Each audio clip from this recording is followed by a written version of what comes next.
भारत का उत्तर पूर्वी राज्य मणिपुर पिछले 1.5 साल से लगातार उथल पुथल से गुजर रहा है। मई 2023 में भड़की जातीय हिंसा ने राज्य की शांति, राजनीति और समाज तीनों को हिलाकर रख दिया। हालात इतने बिगड़े कि केंद्र सरकार को मजबूरन राज्य में राष्ट्रपति शासन लागू करना पड़ा। लेकिन अब प्रधानमंत्री नरेंद्र मोदी के संभावित दौरे से पहले हुई एक अहम हाई लेवल बैठक ने क्योस लगाने तेज कर दिए हैं कि मणिपुर में जल्द ही नई सरकार का गठन हो सकता है। ये सवाल अब सबके जहन में है कि क्या मणिपुर को जल्द स्थायी राजनीतिक हल मिलेगा।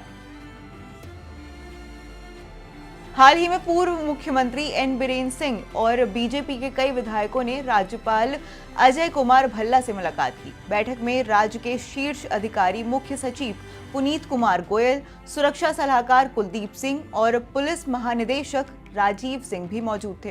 हालांकि बैठक का एजेंडा सार्वजनिक नहीं किया गया, लेकिन सूत्रों का कहना है कि इसमें प्रधानमंत्री नरेंद्र मोदी के संभावित दौरे और राज्य के राजनीतिक भविष्य पर चर्चा हुई। दिलचस्प बात यह रही कि बैठक में बीजेपी की राज्य इकाई की अध्यक्ष ए शारदा देवी भी शामिल हुई, जिससे ये संकेत मिला कि संगठन और सत्ता दोनों स्तर पर तैयारियां हो रही है। ये बैठक ऐसे समय में हुई है जब मणिपुर लंबे समय से राजनीतिक अनिश्चितता और सामाजिक तनाव से जूझ रहा है।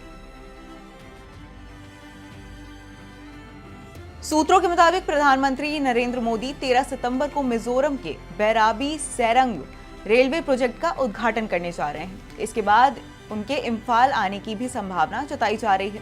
अगर ये दौरा होता है तो ये मई 2023 में भड़की हिंसा के बाद प्रधानमंत्री का पहला मणिपुर दौरा होगा। ये महज एक दौरा नहीं बल्कि कई मायनों में बड़ा राजनीतिक और सामाजिक संदेश होगा। इस दौरे से जनता को विश्वास दिलाने का प्रयास किया जाएगा कि केंद्र सरकार राज्य को भूली नहीं है, तो वहीं राजनीतिक समाधान का संकेत भी दिया जाएगा। दौरे के दौरान नई सरकार का किसी बड़े फैसले की घोषणा संभावित है। विकास बनाम हिंसा की तस्वीर, मिजोरम में रेलवे का उद्घाटन और मणिपुर में राजनीतिक बहाली दोनों ही विकास और स्थिरता का संदेश देंगे। मणिपुर की मौजूदा स्थिति को समझने के लिए 2023 में हुई जातीय हिंसा पर नजर डालना जरूरी है। यह हिंसा मुख्य रूप से मैती और कुकी दो समुदाय के बीच भड़की थी। कारण था अनुसूचित जनजाति का दर्जा, जिसे लेकर मैती समुदाय ने मांग उठाई। कुकी समुदाय ने इसका विरोध किया क्योंकि उन्हें लगा कि इससे उनके अधिकार और जमीन पर खतरा होगा। देखते ही देखते ये विवाद हिंसा टकराव में बदल गया। अब समझिए हिंसा के आंकड़े क्या रहे। 260 से अधिक लोग मारे गए, हजारों घर जलाए गए, लाखों लोग अपने ही राज्य में शरणार्थी बन गए। इम्फाल से चुरांचातपुर तक पूरा इलाका तनाव और खून खराबे का गवाह बना। इस दौरान महिलाओं पर भीषण अत्याचार की घटनाएं भी सामने आई, जिन पर राष्ट्रीय और अंतर्राष्ट्रीय स्तर पर तीखी आलोचना हुई। हालांकि पीएम मोदी के संभावित दौरे से पहले हुई हाई लेवल बैठक से कई संकेत मिले हैं। राजनीतिक बहाली की तैयारी की बात करें तो ये साफ है कि केवल राष्ट्रपति शासन से काम नहीं चलेगा। जनता को चुनी हुई सरकार चाहिए।